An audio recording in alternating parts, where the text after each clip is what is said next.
So here's the Tyreek Hill trade. Kansas City sends Tyreek Hill to Miami. Miami sends them a 2022 first, second, and fourth round pick, plus a 2023 fourth and sixth round picks. So a remarkable trade in a lot of ways. Tyreek Hill also gets a new contract extension for 4 years, up to $120 million. The wide receiver market has exploded this offseason.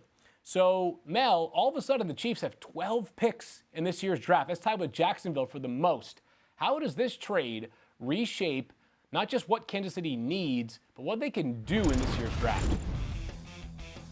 Well, you got those back-to-back picks in the first round, and you think about, can they move up or move down? They got flexibility there, make one pick and then have a team maybe jump up and get a quarterback with the other and keep accumulating picks, which gives you versatility in a round to say, okay, we can attack and go get a guy that slides a bit, that we want to go up maybe 8 to 10 spots to acquire. It gives them great maneuverability, Todd, in this draft, having all that draft capital. And they have some needs. They need a defensive line, obviously wide receivers a need. So this is a team that knows they have the one dynamic player that you have to have, and that's Patrick Mahomes. They got a great coach in Andy Reid, and they have stability within the organization, and now they have all this draft capital to allow them to make all kinds of moves, up and down, and worry about maybe get some extra picks next year. Kansas City's in a really good spot because of this trade. Yeah, I don't know that you need 12 picks from this draft. So my thought process would be use a few of those to go move up, to go get Jamison Williams. I mean, to me, that's the pick. You know, you have Garrett Wilson. We talked about it, wide receiver from Ohio State. Drake London. They're 1 and 2, depending on which team you talk to and how they're ranked. But they seem to be close to a consensus of the top 2 receivers. Then you get into Treylon Burks from Arkansas, who's a big slot receiver. And after that, Chris Olave. And again, you can kind of flip-flop the order there. But Olave from Ohio State, Burks from Arkansas. But I think those guys will probably be off the board in the top 17, 18, 19 picks. But Jamison Williams is the guy you wonder, is he going to fall a little bit because of the ACL? We talked about it, Mel. We've talked about it almost every week on this podcast. He could have been a top 10 pick. We could have been talking about him going, somewhere in that range at 8 to Atlanta. The New York Jets at 10. There's possibilities landing in that top 10 spot. You're going to lose a portion of the season, and you might not get 100% of Jamison Williams at the end of the season.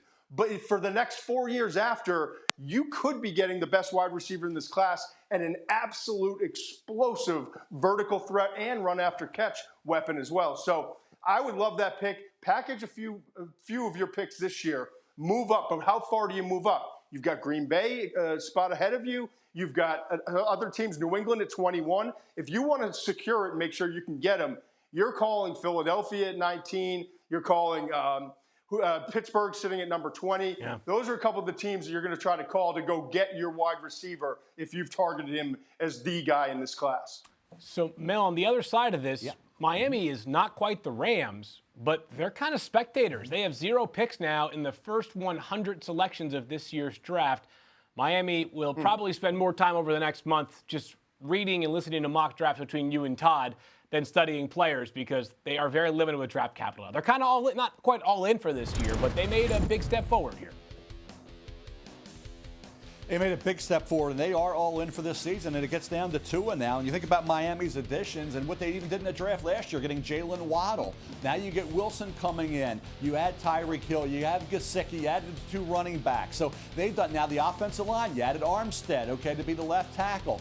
You got a center maybe issue there. Who's going to anchor this line with Dieter? So to me, and compete with him. So the offensive line still, and they got a lot of pieces, but do they all fit together? Are they cohesive? Can this offensive line make a quantum leap? And Armstead has to stay healthy. He's had some durability issues during his career. He's a great player when he's on the field and he's healthy, but can he be there for the entire season? So I think that really is what it boils down to. 2 things: the offensive line and then Tua. And if it all comes together, do they, in fact, and Tyreek Hill said some great things about Tua up until this point when he was traded for, that he thinks Tua can be spectacular. And he's thrilled to be catching passes from Tua. So O-line and Tua on the spot this year, Todd, to play at a high level and try to catch the Buffalo Bills, who have Josh Allen, have a heck of a foundation in place.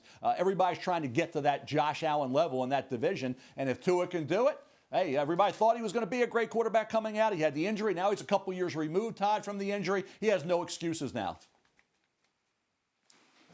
Yeah, and I love the fact that they protected the quarterback and they got the best weapon they could possibly get in Tyreek Hill. So it does come down to Tua, and it's a great opportunity. You know, everyone's saying, well, he's on the hot seat. If they don't win it, forget about that. If you're Tua, you're saying, wow, like now I've got the keys to the car, and the car is fast. I mean, you could argue this is the fastest offensive skill unit in all of the NFL, seriously, when you look at the speed that they have. So I'm excited to see the product on the field with a new offensive mind operating it in their head coach. And Tua now kind of gets to open things up and go back to what he had. If you think about it, when he was at Alabama and he had those 4 wide receivers that went on to be first rounders, he's used to this. You know, and he does a great job. He's a point guard. That's what he is. He's a distributor. Get the ball, quick hands, quick feet, very sudden. He operates at that fast pace. And I think he's a perfect fit for what they have around him now. And if you're a Dolphins fan, this offseason, forget about draft picks. You know, as we've heard from the Rams before, I want proven players if I can get my hands on them, and that's exactly what they've gotten, especially at the left tackle position with Armstead and with Tyreek Hill at the wide receiver spot. And by the way, the Dolphins do have 2 first-round picks next year, so they're not totally out of draft capital. They can make some major changes next offseason if need be. Thanks for watching ESPN on YouTube. For live streaming sports and premium content, subscribe to ESPN+.